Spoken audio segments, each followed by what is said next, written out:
Gente, a gente está ensaiando esse bate-papo aqui já tem muito tempo e é um prazer para mim ter a Carol para falar de um assunto que é da minha realidade, mas eu queria que ela desse a contribuição dela, porque todo dia ela dá uma injeção para a gente de autoestima, de autoconfiança, né, com mensagens positivas para a gente evoluir de alguma forma.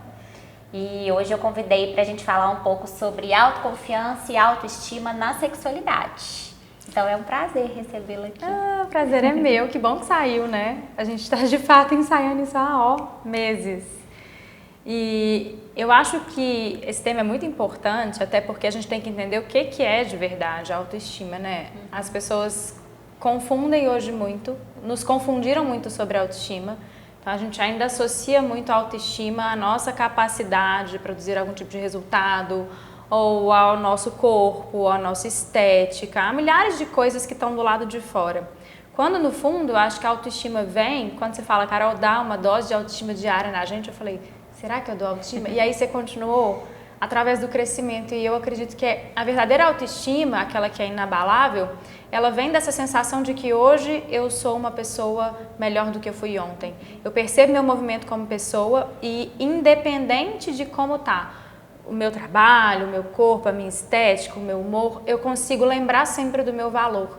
Então não tem um momento que algo de fora consegue me desconectar do meu senso de valor a ponto de eu falar, nossa, eu sou péssima, eu não tenho valor. Essa é a verdadeira autoestima, é esse movimento de crescimento.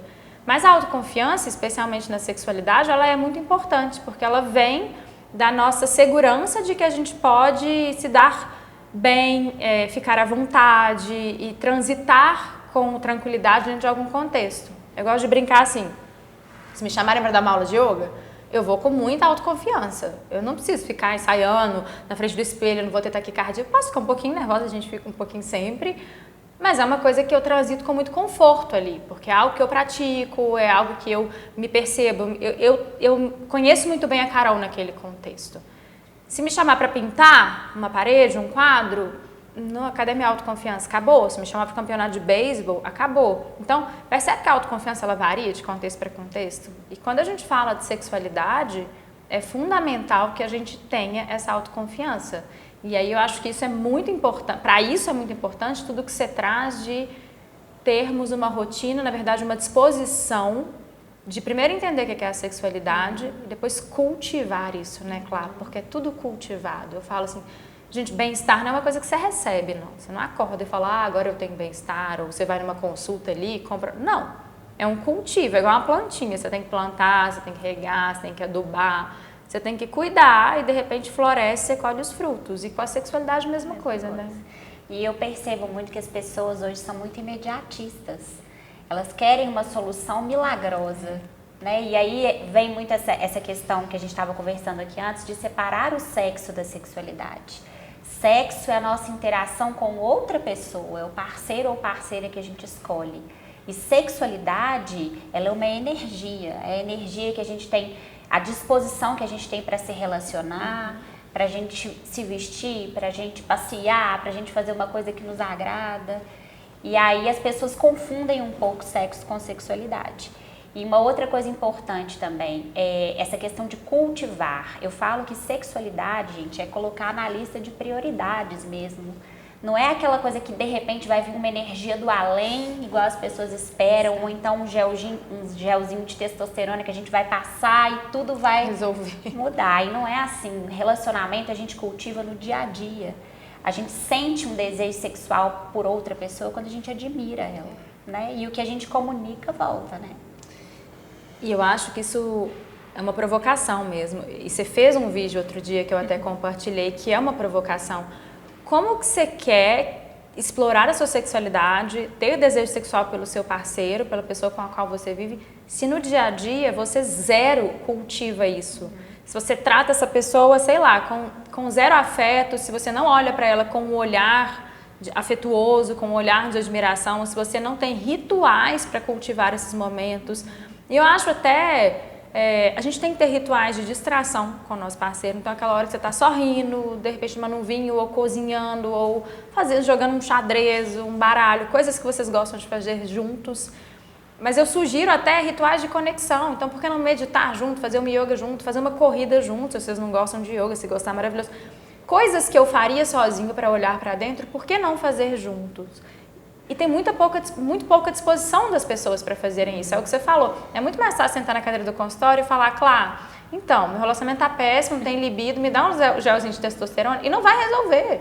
Porque, me corrija se eu estiver errado, mas eu acho que o libido está muito mais na cabeça e nesse cultivo, né, do que no gelzinho. Então, qualquer coisa que a gente queira construir, qualquer coisa, vai dar um pouquinho de trabalho, vai ter que ter esse cultivo. Quase que sexualidade não vai ser diferente. Né?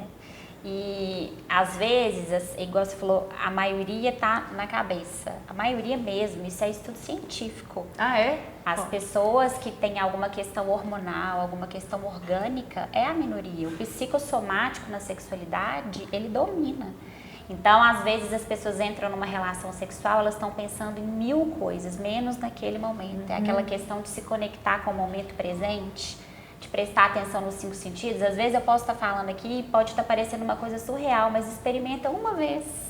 Se desconectar do mundo externo e entrar na sua relação sexual prestando atenção nos 5 sentidos. Você vai vivenciar aquilo ali de uma forma diferente. E eu acho que vale também para as mulheres, principalmente, entender que o prazer, ele está dentro da gente. Se a gente tiver aquela palavrinha mágica de autoconhecimento, se você for super especialista no seu corpo, você vai saber o caminho exato para te levar ao prazer. E aquela pessoa vai ser um veículo para te ajudar, né? O mais importante é o caminho, né? E tem transferência, né?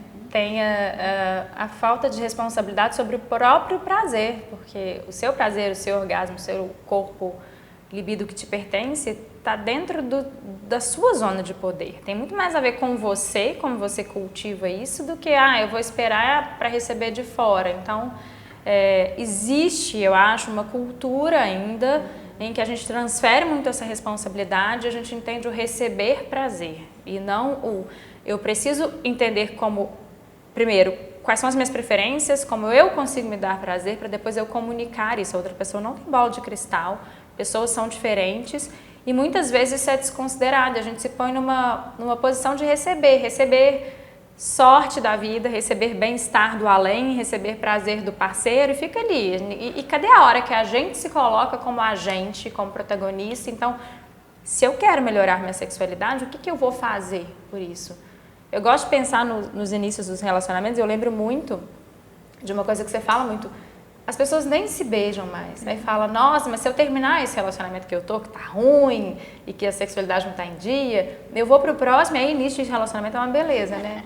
Mas porque existe o cultivo no início, existe a conquista, existe o mistério, a vontade de querer conhecer o outro. A gente muda todo dia e a gente para de se reconhecer, de falar, nossa, essa pessoa era assim ontem, ela gostava de comer isso, de fazer isso, ela falava assim, mas quem que essa pessoa está se tornando? Será que a gente olha para o parceiro com o olhar todo dia, assim, meio página em branco?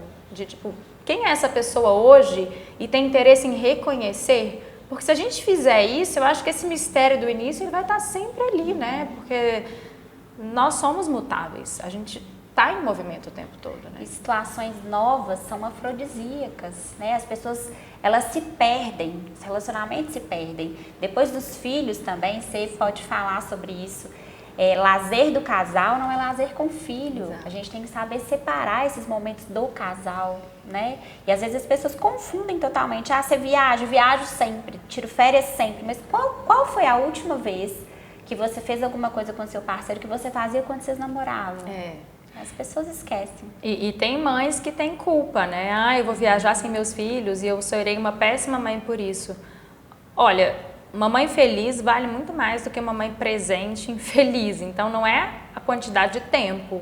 Mas se você tem esses momentos de cultivo, um jantar só com seu marido, uma viagem só com seu marido, eventualmente, você começa a se abastecer tanto daquela relação que a qualidade de entrega que você tem para os seus filhos no momento que você está compartilhando com eles vem de um outro lugar. Porque, gente, se eu não estou em dia, se a qualidade do tempo que eu tenho comigo não está em dia, eu não vou conseguir compartilhar energia de qualidade com ninguém, muito menos com os meus filhos. Vou tornar uma pessoa irritada, no primeiro choro a gente dá um ataque, aí na hora que você vê, você fala, nossa, a minha intenção é ser a melhor mãe do mundo, mas eu estou esgotado. Você está esgotado porque você não está fazendo as coisas que te abastecem. E o relacionamento fica esgotado quando a gente também não faz as coisas que abastecem o relacionamento. Então, tem que ter rotina sagrada, né? Só o casal, o momento do casal, o cultivo mesmo. Isso aí precisa estar na pauta, não é esperar. Quando der eu faço. Não, tem que colocar na agenda. É lista de prioridades. E aí o que eu vejo muito no consultório é, de repente os filhos crescem, vão embora e aí você olha para dentro de casa e fala, quem que é esse mesmo que tá aqui? Não conheço mais. E aí os casais têm separado depois de muitos anos de casado, porque faltou esse tempo de cultivo aí. E esse reconhecer, né, o diálogo, o olhar mesmo para outra pessoa. A gente está muito no piloto automático. De repente você está com essa pessoa há 10 anos e ela se tornou outra, você nem percebeu. E você se tornou outra, você nem percebeu.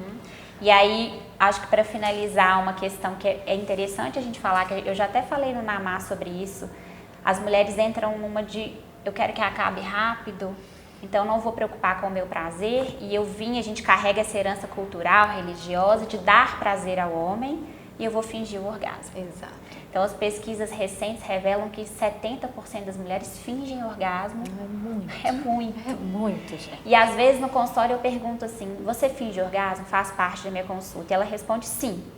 Ela fala, eu nem sei mais como é ter um orgasmo, mas eu já finjo tão bem que já tá no que já passa. Olha o piloto automático real, né? E isso é uma distorção muito grande, porque eu estou me violentando, quer dizer, eu estou me colocando naquela condição, eu estou escolhendo não comunicar ao meu parceiro que tá legal ou que não tá legal, como poderia melhorar. E depois eu acho que as mulheres ainda entram num vitimismo do tipo assim, mas pra mim é muito ruim, mas ele não se atenta. Gente, a gente tem que ser ativo. Então, se tem algo ali que não tá legal, você precisa comunicar. Mas a pessoa tem que me perguntar. A gente é personagem principal da nossa história, da nossa vida. A gente é protagonista. Então, se eu quero cultivar isso, eu vou fazer as minhas ações para cultivar isso. Eu não posso controlar o que o outro está fazendo, mas eu posso sempre dar um passo a mais para poder abstrair daquela situação, daquela relação, mais contentamento, né? Então, não é sobre fingir para poder terminar rápido, para poder agradar o outro e para ficar nesse piloto automático. É por que eu estou fingindo? É porque eu tenho indisposição de falar, eu não tenho nem intimidade com meu parceiro para falar quais são as minhas preferências, ou que não está legal, ou como poderia ser legal. Se eu estou morando com alguém, construindo uma família com alguém, que eu não tenho intimidade para comunicar esse tipo de coisa, gente, 10 passos para trás. Não dá para considerar isso normal só porque ficou comum, só porque é 70%, aí vira comum, aí você fala, mas todas as minhas amigas fazem. Tá, é comum, mas não tem nada de normal, né? E você não está dando nem a possibilidade para o seu parceiro de tentar evoluir. Porque ele olha aquela situação e fala, tá tudo bem. Ela tá adorando. Ela tá adorando. Você tá fingindo bem ainda. E eu faço uma comparação no consultório. Se você odeia picolé de uva e a vida inteira ele te der um picolé de uva e você se sentir, ai, obrigada, amei, é meu preferido. Você nunca vai dar o caminho das pedras para ele de falar o que você gosta. Exato. Então, gente, comunicação é essencial. Né? E nós somos responsáveis por comunicar a nossa parte, as nossas preferências, os nossos caminhos, né?